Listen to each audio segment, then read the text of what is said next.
Hello guys, welcome back my YouTube channel organic lovers. और दोस्त, आज की वीडियो में मैं डिमांड पर ही आप लोगों की ये वीडियो लेके आया हूँ दोस्त। और आज की वीडियो में मैं डिटेल डिस्कस करूंगा कि भैया एएमयू बीएससी नर्सिंग के लिए मुझे मिनिमम कितने मार्क्स लेके आने चाहिए ताकि मेरा एएमयू के अंदर क्या हो जाए, एडमिशन हो जाए।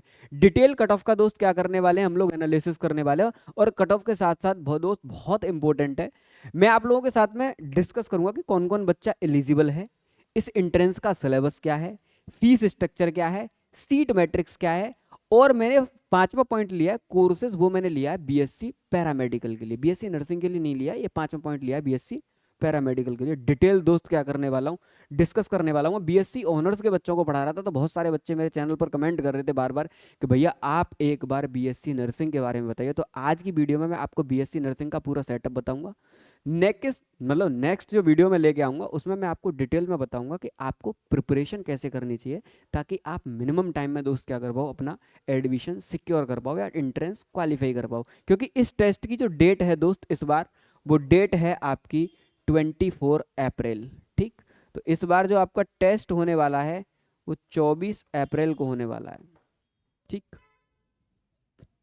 अब देखो जितने भी बच्चे एएमयू बीएससी नर्सिंग की तैयारी कर रहे हैं, बहुत सारे बच्चे ऐसे थे जो मुझसे कह रहे थे भैया हमारे पास तो बुक ही नहीं है, हम किस बुक से एएमयू बीएससी नर्सिंग की प्रिपरेशन करें। तो देखो इस बार तो मैं आपसे नहीं कह सकता कि मैं आप लोगों के लिए कोई बुक लेके आया हूँ। बहुत सारे बच्चे कमेंट कर रहे थे मेरे पास आके कि भैया आपने बीएससी ऑनर्स के लिए बुक लॉन्च करी है, पीवाईक्यूज की पूरी और कंटेंट की बुक करी है, तो क्या आपने बीएससी नर्सिंग की करी है? तो इस बार तो नहीं करी है, पर मैं प्रॉमिस कर रहा हूँ नेक्स्ट ईयर जब आप एंट्रेंस में कोई भी बच्चा बैठेगा उसके लिए मैं ये बुक अवेलेबल जरूर कराऊंगा। जैसे बीएससी ऑनर्स वाली है वैसे ही आपको बीएससी नर्सिंग की भी बुक मिलेगी, जिसमें आप अपने एंट्रेंस की क्या कर पाओगे दोस्त, प्रिपरेशन कर पाओगे। बाकी अगर आप एएमए बीएससी पैरामेडिकल की प्रिपरेशन कर रहे हैं और आपको फिजिक्स पढ़नी है, केमिस्ट्री पढ़नी है, बायोलॉजी पढ़नी है, तो आप मेरा बैच है दोस्त विजेता नाम से, इसको ले सकते हैं। इसमें मैंने कंटेंट इसी तरीके से अपलोड करा है, बीएससी नर्सिंग वाले भी बच्चे हैं मेरे पास में जिनको मैं इतना कंटेंट इसके अंदर दोस्त क्या करा रहा हूँ, अवेलेबल करा रहा हूँ। इंग्लिश वाला इंग्लिश कर सकता है, बस एक सब्जेक्ट है जो आपको अलग से एक्स्ट्रा पढ़ना है, वो है बीएससी नर्सिंग एप्टीट्यूड वाला। ठीक, वो आपको अपने आप पढ़ना है दोस्त। उसकी इस साल मैं फैसिलिटी प्रोवाइड नहीं करा रहा हूँ, नेक्स्ट ईयर फैसिलिटी जरूर प्रोवाइड करा दूंगा आप लोगों को। चलो भाई बात करते हैं। ये यूनिवर्सिटी ने अभी अभी अपना एडमिशन गाइड दोस्त क्या करी है, रिलीज करी है। 2025 और 26 की एडमिशन गाइड है। इसके अकॉर्डिंग बीएससी नर्सिंग में जो इस बार सीटें हैं वो 45 कॉमन सीटें हैं, और उसके बाद में दोस्त 10 सीटें जो हैं वो आपकी सेल्फ फाइनेंस है। तो भैया कॉमन सीट और सेल्फ फाइनेंस में क्या है? सेल्फ फाइनेंस वो है जिसकी फाइनेंस खुद यूनिवर्सिटी कर रही है। तो भैया इसमें क्या अंतर रहने वाला है? इसके फीस स्ट्रक्चर में अंतर आता है, बाकी और कोई फैसिलिटी में अंतर नहीं है। ऐसा नहीं है कि आपकी क्लासेस अलग से चलेंगी। जो रेगुलर बच्चे हैं 45 सीटों में और जो सेल्फ फाइनेंस वाले हैं साथ में ही क्लासेस करेंगे, बस केवल डिफरेंस दोस्त किस में आएगा? फीस में। क्योंकि यूनिवर्सिटी इसको फाइनेंस कर रही है तो वो आपसे अच्छा खासा मोटा अमाउंट क्या करेगी, चार्ज करेगी फीस स्ट्रक्चर का। तो ये चीज का दोस्त आपको क्या रखना है, ध्यान रखना है। उसके बाद अगर मैं इसके एलिजिबिलिटी क्राइटेरिया की बात करूं तो आपकी एज 17 ईयर से कम नहीं होनी चाहिए। मैंने आपको सीट मैट्रिक्स बता दी, उसके बाद मैं आपको एलिजिबिलिटी बता रहा हूं। आपकी एज 31 दिसंबर से 17 साल से कम नहीं होनी चाहिए, अगर 31 दिसंबर से हम लोग काउंट करना स्टार्ट करें।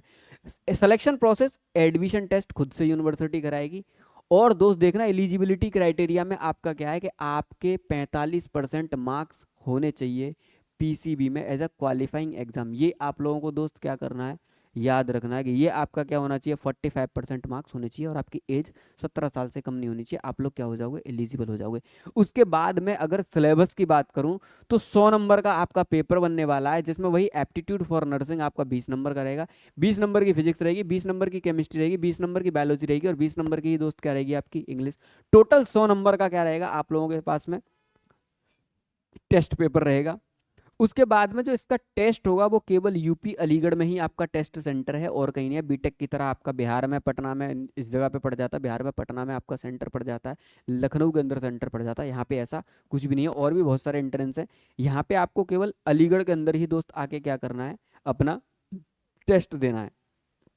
ठीक, अगर मैं बीएससी नर्सिंग की दोस्त कट ऑफ की बात करूं तो देखो इसमें एक चीज बड़ी मैंडेटरी है, अगर मैंने शायद लिखना भूल गया हूं। देखो, candidate should secure at least 50% marks in the admission test. भैया इसका क्राइटेरिया ये है कि आपका एडमिशन ही तब होगा जब आप 100 नंबर के पेपर में 50 नंबर का पेपर तो आपको करना ही करना है, मतलब 50% पेपर तो आप लोगों को करना ही करना है एलिजिबल फॉर एडमिशन। आप एडमिशन के लिए एलिजिबल ही तब है अगर आपने 50% से कम पेपर अगर इन लोगों का अटेम्प्ट किया या आपका सही सही नहीं किया तो आप लोगों का मामला दोस्त क्या होने वाला है, खराब होने वाला है। और इस टेस्ट की सबसे अच्छी बात यह है दोस्त कि इसमें कोई भी नेगेटिव मार्किंग नहीं है आप लोगों की, ठीक। तो आप लोगों को अच्छे से क्या करना है दोस्त, पूरा का पूरा पेपर क्या करना है, अटेम्प्ट करना है, ठीक है, छोड़ना नहीं है, लगा के आना सही से, ठीक है। जितने अटेम्प्ट हो जाए, जितने ना हो जाए, तो नेगेटिव तो कुछ भी होने वाला है नहीं, और ऑब्जेक्टिव क्या है, आप लोगों का पेपर है, ठीक। अगर मैं कट ऑफ की बात करूं तो आ जाइए आप लोग, अगर आप जनरल कैंडिडेट हैं और एक्सटर्नल हैं तो 2024 के कट ऑफ का आपको डेटा बता रहा हूं। जिस बच्चे के 58 नंबर है, 58 मार्क्स के आसपास हैं, उसका एडमिशन हो गया एक्सटर्नल से।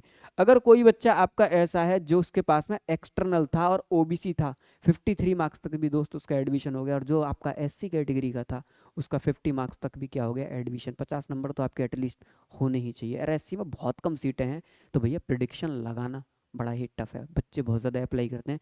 सीट 45-50 टोटल सीट हैं, उसमें एससी रिजर्वेशन की भी बहुत कम सीटें हैं, तो एकदम एक्यूरेट प्रिडिक्शन लगाना बड़ा टफ है। ऐसे ही इंटरनल के लिए 51 प्लस समथिंग, 50, 51, 52, 53 जितना भी जा सकता है दोस्त, एक्सपेक्टेड है कि आपको 50 प्लस नंबर तो लेके आनी है। 51 पर भी एडमिशन हो सकता है, 52 पर तो होगा ही होगा, 51 प्लस आप लोगों के होने चाहिए। ये आपका कट ऑफ स्टैटिक्स है, ये आपको करना पड़ेगा। तो प्रिपरेशन में दोस्त लग जाओ। बाकी बायोलॉजी में अवेलेबल करा रहा हूँ वन शॉट में, वो आप लोग देखो, वो आपका काम करेगा। पीवाईक्यूज लगाओ उसके बाद में। अब मैं बात करूं अगर बीएससी पैरामेडिकल के बारे में, तो आप लोग गौर से देखो बीएससी पैरामेडिकल के बारे में, इससे मेरे दोस्त ने करी थी, मेडिकल रेडियोलॉजी से करी थी भाई उसने। मैं सोच रहा हूँ एक वीडियो में आप लोगों के लिए उससे अवेलेबल करा दूं। आपका सीनियर है, थोड़ा सा आप लोगों को गाइड करेगा। अगर आप लोग बीएससी पैरामेडिकल के एंट्रेंसेस की तैयारी कर रहे हो, फिजियोथेरेपी वगैरह किसी में भी लेना चाह रहे हो, इतने सारे कोर्सेज आप लोगों को दे रखे हैं, रेडियोलॉजी में, डायलिसिस में, फिजियोथेरेपी में, लेबोरेटरी साइंस में, किसी के भी अंदर अगर आप लोग एडमिशन लेना चाह रहे हो तो आप लोग गौर से देखना। इनका क्या है अपना सीन, इनका ये सीन है कि आपकी एज 17 से कम नहीं होनी चाहिए और 24 से ज़्यादा नहीं होनी चाहिए, जबकि पीएससी पैरामेडिकल में केवल एज 17 से कम नहीं होनी चाहिए। ज़्यादा में आपकी कितनी भी है चल जाएगा, लेकिन इन्होंने ज़्यादा में भी कंडीशन लगा दी कि 24 साल से ज़्यादा नहीं होनी चाहिए।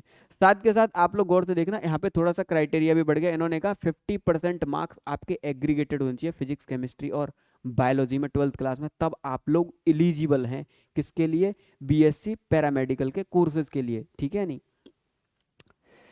ठीक। डिप्लोमा भी है इसमें।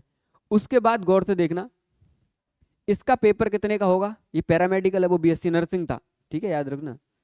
इसके बाद इन्होंने कहा कि आपका 100 नंबर का पेपर होगा, और इसमें आपको क्या क्या अटेम्प्ट करना है, फिजिक्स अटेम्प्ट करना है, केमिस्ट्री अटेम्प्ट करना है, बॉटनी अटेम्प्ट करना है, और जूलॉजी अटेम्प्ट करना है। ये आपका पेपर रहने वाला है। और बहुत गौर से सुनना, इन्होंने एक बात और लिखी है यहाँ पे साफ साफ, BSc in paramedical course, diploma in paramedical course, और एक बीबीआरटी करके होता है इसमें, देखो BRTT, bachelor of radiation therapy technology, ये वाला कोर्स है। इन सब का कॉमन टेस्ट होता है, कंबाइंड टेस्ट होता है, एक ही टेस्ट होगा, ये 100 नंबर वाला। इनसे आप बीएससी पैरामेडिकल के कोर्सेज में भी एडमिशन ले सकते हैं, डिप्लोमा इन पैरामेडिकल में भी ले सकते हैं, और बीआरटीटी के अंदर भी दोस्त आप लोग क्या कर सकते हैं, एडमिशन ले सकते हैं। और यहाँ पर भी दोस्त आपको अच्छा खासा पढ़ना पड़ेगा, तब जाके अपना मामला आपका बनने वाला है। चाहे 30 नंबर की फिजिक्स और 30 नंबर की आपको क्या मिलने वाली है, केमिस्ट्री मिलने वाली है। अगर मैं इसकी भी कट ऑफ की अगर आप लोगों से बात करूं तो जनरल एक्सटर्नल की cut off 55 last year predict करी गई है इसकी 2024 के अंदर। मिनिमम मार्क्स आपको इतने चाहिए, ओबीसी से 49 चाहिए, एससी से 45 चाहिए, एक्सटर्नल।